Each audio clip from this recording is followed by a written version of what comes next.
सुस्वागतम वसुधैव कुटुंबकम। आप देख रहे हैं अर्धचंद्र के साथ नाचता भारत और हम पढ़ रहे हैं प्रेमचंद द्वारा लिखित उपन्यास वरदान। अब आगे 3 दिन और बीते। सुशीला के जीने की अब कोई संभावना ना रही। तीनों दिन मुंशी संजीवन लाल उसके पास बैठे उसको सांत्वना देते रहे। वह तनिक देर के लिए भी वहां से किसी काम के लिए चले जाते तो वह व्याकुल होने लगती और रो रो कर कहने लगती, मुझे छोड़कर कहीं चले गए। उनको नेत्रों के सम्मुख देखकर भी उसे संतोष ना होता। रह रह कर उतावलेपन से उनका हाथ पकड़ लेती और निराश भाव से कहती, मुझे छोड़कर कहीं चले तो नहीं जाओगे? मुंशी जी यद्यपि बड़े दृढ़ चित्त मनुष्य थे, तथापि ऐसी बातें सुनकर आर्द्र नेत्र हो जाते हैं।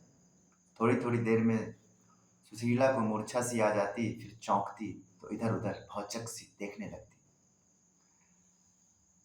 वे कहाँ गए? क्या छोड़कर चले गए? किसी किसी बार मूर्छा का इतना प्रकोप होता कि मुंशी जी बार बार यही कहते, मैं यही हूं, घबराओ नहीं। पर उसे विश्वास न आता। उन्हीं की ओर ताकती और पूछती कि कहाँ हैं? यहाँ तो नहीं है, कहाँ चले गए? थोड़ी देर में जब चेत हो जाता तो चुप रह जाती और रोने लगती। तीनों दिन उसने विरजन, सुवामा, प्रताप एक की भी सुधि ना की। वे सब के सब हर घड़ी उसके पास खड़े रहते हैं, पर ऐसा जान पड़ता था मानो वह मुंशी जी के अतिरिक्त और किसी को पहचानती ही नहीं है। जब विरजन बेचैन हो जाती और गले में हाथ डालकर रोने लगती तो वह तनिक आंख खोल देती और पूछती, कौन है विरजन? बस, और कुछ न पूछती। जैसे सूम के हृदय में मरते समय अपने गड़े हुए धन के सिवाय और किसी बात का ध्यान नहीं रहता, उसी प्रकार हिंदू स्त्री अपने अंत समय में पति के अतिरिक्त और किसी का ध्यान नहीं कर सकती। कभी कभी सुशीला चौंक पड़ती और विस्मित होकर पूछती, अरे यह कौन खड़ा है? यह कौन भागा जा रहा है? उन्हें क्यों ले जाते हो? ना, मैं ना जाने दूंगी। यह कहकर मुंशी जी के दोनों हाथ पकड़ लेती। एक पल में जब होश आ जाता तो लज्जित होकर कहती, मैं सपना देख रही थी, जैसे कोई तुम्हें लिए जा रहा था। देखो, तुम्हें हमारी सौं है, कहीं जाना नहीं। न जाने कहाँ ले जाएगा, फिर तुम्हें कैसे देखूंगी। मुंशी जी का कलेजा महसूसने लगता। उसकी ओर अति करुणा भरी दृष्टि डालकर बोलते, नहीं, मैं ना जाऊंगा, तुम्हें छोड़कर कहाँ जाऊंगा। सुमामा उसकी दशा देखती और रोती कि अब यह दीपक बुझना ही चाहता है। अवस्था ने उसकी लज्जा दूर कर दी थी। मुंशी जी के सम्मुख घंटों मुंह खोले खड़ी रहती। चौथे दिन सुशीला की दशा संभल गई। मुंशी जी को विश्वास हो गया, बस यह अंतिम समय है, दीपक बुझने से पहले भभक उठता है। प्रातःकाल जब मुंह धोकर वह घर में आए तो सुशीला ने संकेत द्वारा उन्हें अपने पास बुलाया और कहा, मुझे अपने हाथ से थोड़ा सा पानी पिला दो। आज वह सचेत थी। उसने विरजन, प्रताप, सुवामा सबको भली भांति पहचाना। वह विरजन को बड़ी देर तक छाती से लगाए रोती रही। जब पानी पी चुकी तो सुवामा से बोली, बहन तनिक हमको उठाकर बिठा दो, स्वामी जी के चरण छू लूं, फिर ना जाने कब इन चरणों के दर्शन होंगे। सुवामा ने रोते हुए अपने हाथों से सहारा देकर उसे तनिक उठा दिया। प्रताप और विरजन सामने खड़े थे। सुशीला ने मुंशी जी से कहा, मेरे समीप आओ। मुंशी जी ने प्रेम और करुणा से बेवल होकर उसके गले से लिपट गए और गदगद स्वर में बोले, घबराओ नहीं, ईश्वर चाहेगा तो तुम अच्छी हो जाओगी। सुशीला ने निराश भाव से कहा, हाँ आज अच्छी हो जाऊंगी, जरा अपना पैर बढ़ा दो, मैं माथे लगा लूं। मुंशी जी हिचकिचाते रहे। सुवामा रोते हुए बोली, पैर बढ़ा दीजिए, इनकी इच्छा पूरी हो जाए। तब मुंशी जी ने चरण बढ़ा दिए। सुशीला ने उन्हें दोनों हाथों से पकड़कर कई बार चूमा, फिर उन पर हाथ रखकर रोने लगी। थोड़ी ही देर में दोनों चरण उष्ण जलकणों से भीग गए। थोड़े ही देर में दोनों चरण उष्ण जलकणों से भीग गए पतिव्रता स्त्री ने प्रेम की मोती पति के चरणों पर निछावर कर दिए। जब आवाज संभली तो उसने विरजन का एक हाथ थाम कर मुंशी जी के हाथ में दे दिया और अतिमंद स्वर में कहा, स्वामी जी, आपके संग बहुत दिन रही और जीवन का परम सुख होगा। अब प्रेम का नाता टूटता है। अब मैं पल भर की और अतिथि हूं। प्यारी विरजन को तुम्हें सौंप जाती हूं। मेरा यही चिन्ह है, इस पर सदा दया दृष्टि रखना। मेरे भाग्य में प्यारी पुत्री का सुख देखना नहीं बता था। इसे मैंने कोई कटु वचन नहीं कहा, कभी कठोर दृष्टि से नहीं देखा। यह मेरे जीवन का फल है। ईश्वर के लिए तुम इसकी ओर से बेसुध ना हो जाना। यह कहते कहते हिचकियां बंध गईं और मूर्छा सी आ गई। जब कुछ अवकाश हुआ तो उसने सुआमा के सम्मुख हाथ जोड़े और रोकर कहा, बहन, विरजन तुम्हारे समर्पण है। तुम ही उसकी माता हो। लल्लू प्यारे, ईश्वर करे तुम जुग जुग जियो। अपनी विरजन को भूलना मत। यह तुम्हारी दीना और मातृहीना बहन है। तुम में उसके प्राण बसते हैं। उसे रुलाना मत, उसे कुढ़ाना मत, उसे कभी कठोर वचन मत कहना, उससे कभी ना रूठना, उसकी ओर से बेसुध ना होना, नहीं तो वह रो रो कर प्राण दे देगी। उसके भाग्य में न जाने क्या पदा है, पर तुम अपनी सगी बहन समझकर सदा ढाढ़स देते रहना। मैं थोड़ी देर में तुम लोगों को छोड़कर चली जाऊंगी, पर तुम्हें मेरी सौंह, उसकी ओर से मन मोटा न करना। तुम ही उसका बेड़ा पार लगाओगे। मेरे मन में बड़ी बड़ी अभिलाषाएं थी। मेरी लालसा थी कि तुम्हारा ब्याह करूंगी, तुम्हारे बच्चों को खिलाऊंगी, पर भाग्य में कुछ और ही बता था। यह कहते कहते वह फिर अचेत हो गई। सारा घर रो रहा था। महरिया महाराज ने सब उसकी प्रशंसा कर रही थी कि स्त्री नहीं, वह देवी थी। रधिया, इतने दिन टहल करते हुए पर कभी कठोर वचन ना कहा। महाराज हमको बेटी की भांति मानती थी। भोजन कैसा भी बना के दूं, पर कभी नाराज नहीं हुई। जब बातें करती मुस्कुरा के। महाराज जब आते तो उन्हें जरूर सीधा दिलवाती थी। सब इसी प्रकार की बातें कर रहे थे। दोपहर का समय हुआ। महाराजिन ने भोजन बनाया, परंतु खाता कौन। बहुत हठ करने पर मुंशी जी गए और नाम करके चले आए। प्रताप चौके पर गया ही नहीं। विरजन और सुआमा को भूख कहाँ। सुशीला कभी विरजन को प्यार करती, कभी सुआमा को गले लगाती, कभी प्रताप को चूमती और कभी अपनी बीती कह कर कह रोती। तीसरे पहर उसने सब नौकरों को बुलाया और उनसे अपराध क्षमा करवाया। जब वे सब चले गए तब सुशीला ने सुआमा से कहा, बहन, प्यास बहुत लगती है, उनसे कह दो अपने हाथ से थोड़ा सा पानी पिला दे। मुंशी जी पानी लाए। सुशीला ने कठिनता से एक घूंट पानी कंठ से नीचे उतारा और ऐसा प्रतीत हुआ मानो किसी ने उसे अमृत पिला दिया हो।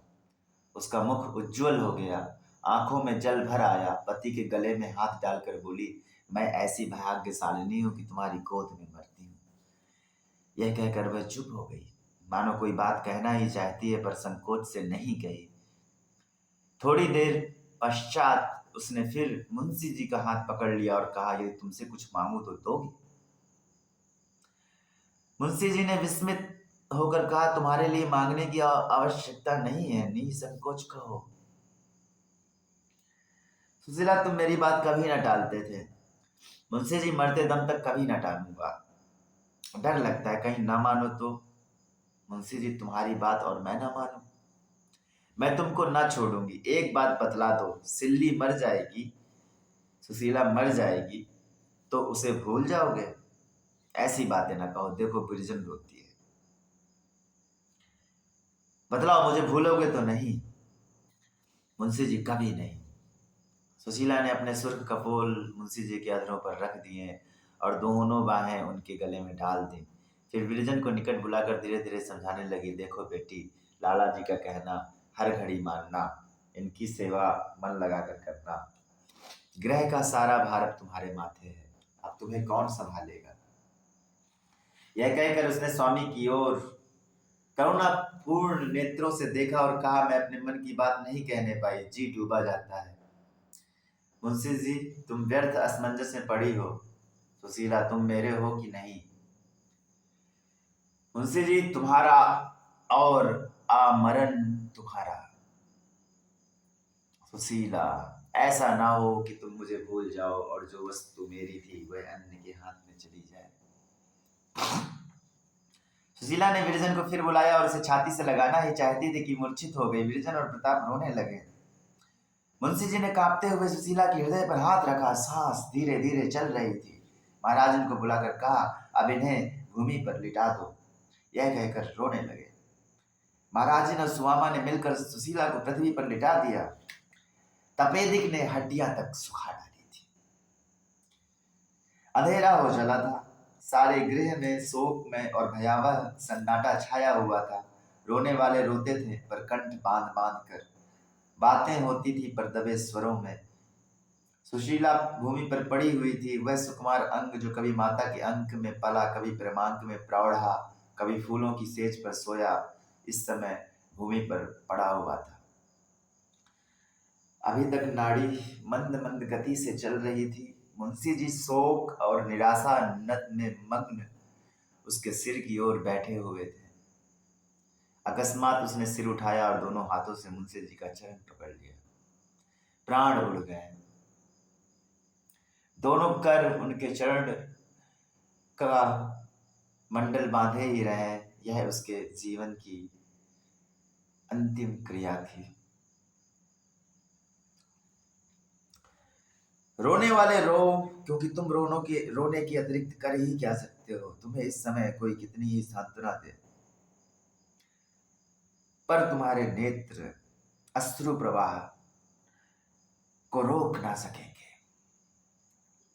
रोना तुम्हारा कर्तव्य है। जीवन में रोने के अवसर कदाचित मिलते हैं। क्या इस समय तुम्हारे नेत्र शुष्क हो जाएंगे? आंसुओं के तार बंधे हुए थे। सिसकियों के शब्द आ रहे थे कि महाराजन दीपक जलाकर घर में आई। थोड़ी ही देर पहले सुशीला के जीवन का दीपक बुझ चुका था।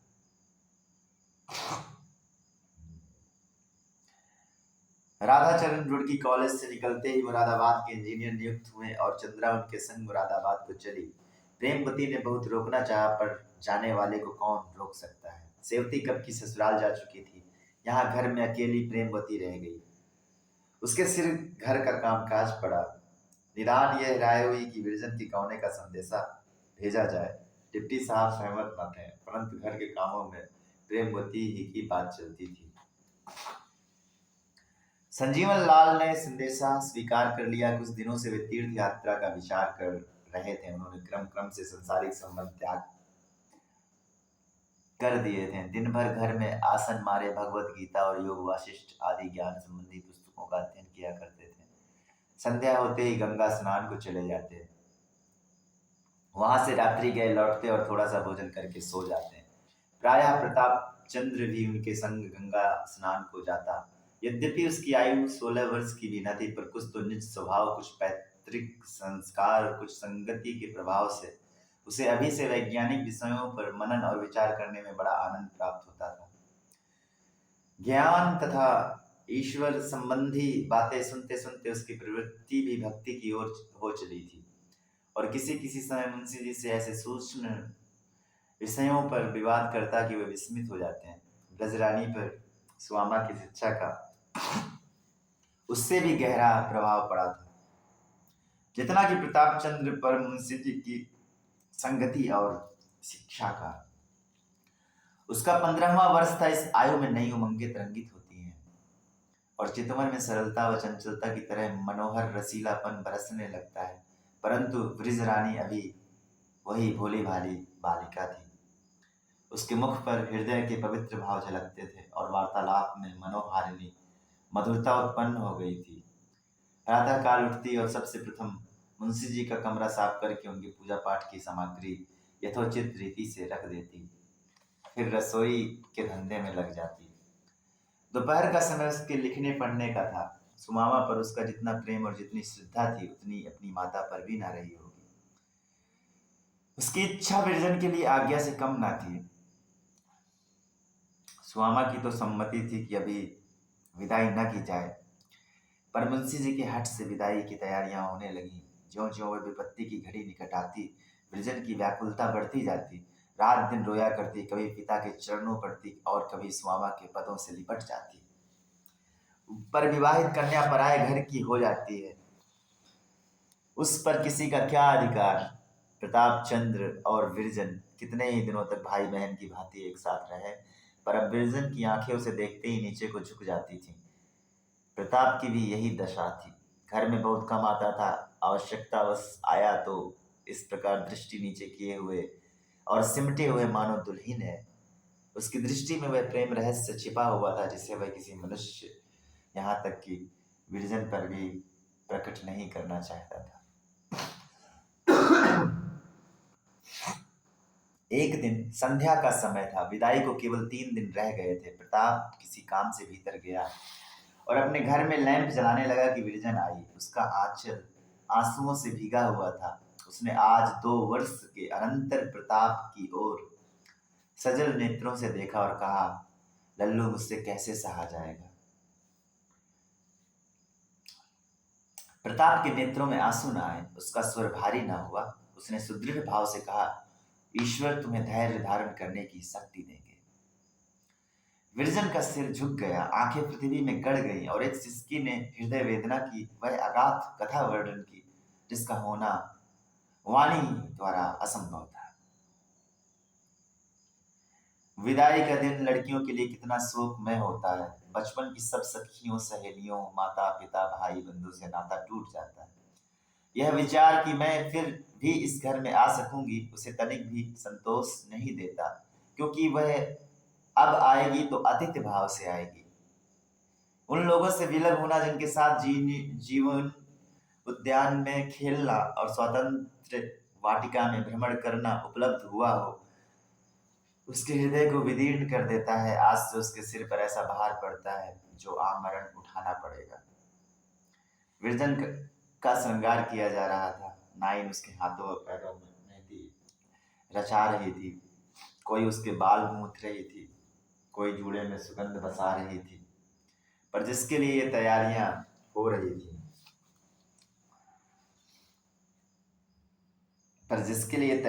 हो रही थी वह भूमि पर मोती के दाने बिखेर रही थी। इतने में बाहर से संदेशा आया कि मुहूर्त टला जाता है, जल्दी करो। सुमामा पास खड़ी थी।